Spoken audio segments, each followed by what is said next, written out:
ایک دفعہ کا ذکر ہے کہ ایک گھنے جنگل میں ایک شیر رہتا تھا جو دوسرے جانوروں کو کھایا کرتا تھا۔ سارے جانور اس شیر کی وجہ سے بہت پریشان تھے۔ جنگل بہت خوبصورت تھا، ہر طرف سبزہ اور ہریالی تھی۔ جانوروں کے کھانے کے لیے بہت سارے پودے اور گھاس تھی اور ندی کا صاف پانی تھا، لیکن جانور شیر کے خوف سے ہر وقت ڈر کے چھپے رہتے تھے۔ جان بچانے کے لیے ہر وقت چھپ کے رہتے تھے۔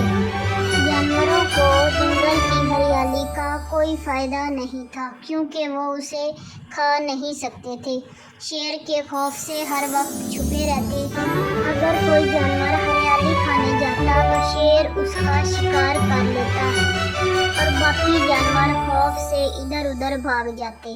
ندی کا پانی پینے بھی اگر کوئی جانور جاتا تو اس کا بھی شیر شکار کر لیتا۔ اس وجہ سے جانور بہت پریشان رہنے لگے تھے۔ اگلے دن سارے جانور ایک درخت کے نیچے اکٹھے ہوئے اور اپنی رائے دینے لگے۔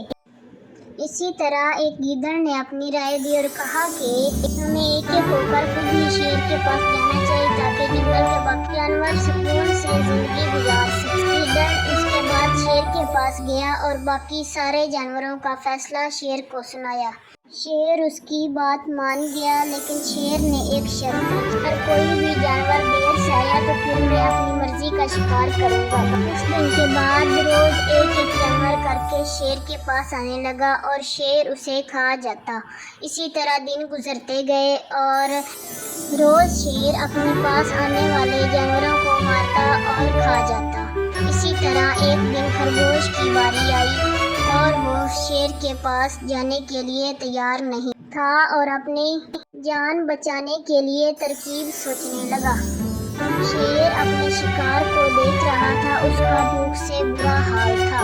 خرگوش آہستہ چلتے ہوئے شیر کے پاس دیر سے پہنچا۔ شیر نے خرگوش کو دیکھ کر غصے سے کہا کہ تم اتنی دیر سے کیوں آئے ہو؟ خرگوش نے عقل مندی سے جواب دیا کہ مجھے راستے میں ایک اور شیر مل گیا تھا، مجھے کھانا چاہتا تھا لیکن میں نے اسے کہا کہ نہیں، میں اپنے بادشاہ کے پاس جا رہا ہوں اور میرا بادشاہ ہی مجھے کھائے گا۔ یہ سن کر وہ شیر آپ کے بارے میں برا بھلا کہنے لگا۔ میں نے اسے کہا کہ وہ آپ سے ملنے ہے تو اس نے کہا کہ نہیں، اپنے بادشاہ سے کہو کہ وہ مجھ سے ملنے آئے۔ یہ سن کر شیر کو بہت غصہ آیا اور اس نے خرگوش سے کہا کہ چلو مجھے اس کے پاس لے چلو، میں بھی تو دیکھوں کہ اور کون ہے جو اس جنگل کا خود کو بادشاہ کہتا ہے۔ خرگوش خوشی خوشی شیر کو ایک پرانے کنویں کے پاس لے گیا اور اسے کہا کہ حضور، شیر اس کنویں کے اندر ہی رہتا ہے۔ شیر نے جیسے ہی اندر جھانکا تو اسے اپنا عکس نظر آیا۔ خرگوش نے کہا کہ وہ دیکھیں حضور، وہ بھی آپ کو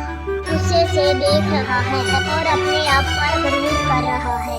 خرگوش کی بات سن کر شیر کو بہت غصہ آیا اور وہ زور زور سے اونچا اونچا بولنے لگا اور اپنی ہی آواز سن کر اور اپنا ہی عکس دیکھ کر غصے سے کنویں کی طرف لپکا اور خرگوش نے شیر کو اور زیادہ غصہ دلانے کے لیے کہا کہ حضور، وہ شیر آپ پر حملہ کرنا چاہتا ہے۔ خرگوش کی بات سن کر اور غصے میں آ گیا اور غصے میں اس نے دوسرے شیر پر حملہ کرنے کے لیے کنویں میں چھلانگ لگا دی۔